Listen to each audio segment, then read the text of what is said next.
आप देखना शुरू कर चुके हैं माई विलेज प्रेस। आज की वीडियो में हम आपको बताएंगे गुर्जर प्रतिहार और राजपूत वंश के बारे में। आपसे गुजारिश है कि वीडियो को आखिर तक जरूर देखें। तो चलिए शुरू करते हैं। दोस्तों, पहले जानते हैं गुर्जर प्रतिहार वंश के बारे में। भारत पर अरबों के हमलों के बाद जिन तीन ताकतों ने सबसे ज्यादा ताकत हासिल की थी, उनमें गुर्जर प्रतिहार भी शामिल हैं। गुर्जर प्रतिहार वंश की स्थापना यानी तामीर हरीश चंद्र नाम के राजा ने की थी। मगर इस वंश का पहला और सबसे खास राजा बाघ भट्ट था, जिसने अरबों से लोहा लिया और पश्चिमी भारत में एक ताकतवर राज्य की स्थापना की।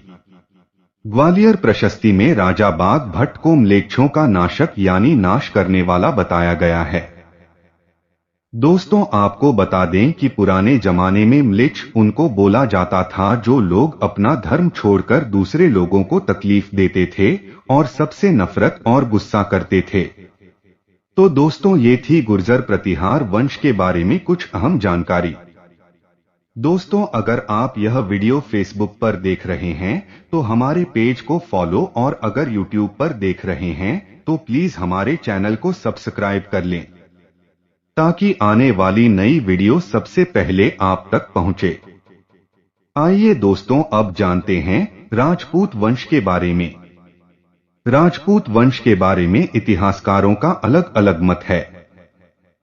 कुछ इस वंश को भारत में ही रहने वाली जाति बताते हैं और कुछ इन्हें विदेशियों की औलाद मानते हैं, जो भारत में बाहर से आकर बसे और अपनी ताकत के बल पर समाज और सियासत में अपनी अलग पहचान कायम की। कुछ राइटरों का ख्याल है कि राजपूत अल्फाज हिंदुस्तान में मुसलमानों के आने के बाद मशहूर हुआ। राजपूत अल्फाज संस्कृत के राजपुत्र का बदला हुआ रूप है। पुराने जमाने में ये शब्द किसी जाति के लिए नहीं बल्कि क्षत्रिय राजकुमारों और राजाओं के खानदान के लोगों के लिए इस्तेमाल होता था। हिंदुस्तान की तारीखी किताबों और हिंदू धर्म की मजहबी किताब अश्वघोष के ग्रंथ, कौटिल्य के अर्थशास्त्र, बाणभट्ट के हर्ष चरित्र और कादंबरी में भी राजपुत्र नाम का अल्फाज मिलता है। मगर ह्यून सांग नाम के राइटर ने राजाओं का जिक्र करते हुए इनको राजपुत्र नहीं बल्कि क्षत्रिय ही लिखा है। कुछ इतिहासकारों का कहना है कि राजपूत जाति के लोग प्राचीन आर्य क्षत्रिय नहीं बल्कि उत्तर की ओर से आए हुए सीथियन हैं। कर्नल टाड़ का कहना है कि शकों और राजपूतों के बहुत से रीति रिवाज जैसे सूर्य की पूजा और अश्वमेघ यज्ञ करना आपस में मिलते जुलते हैं, इसलिए राजपूतों को शकों की औलाद भी मानते हैं। कुछ इतिहासकार राजपूतों को आबू पर्वत पर वशिष्ठ के अग्निकुंड से पैदा हुआ मानते हैं।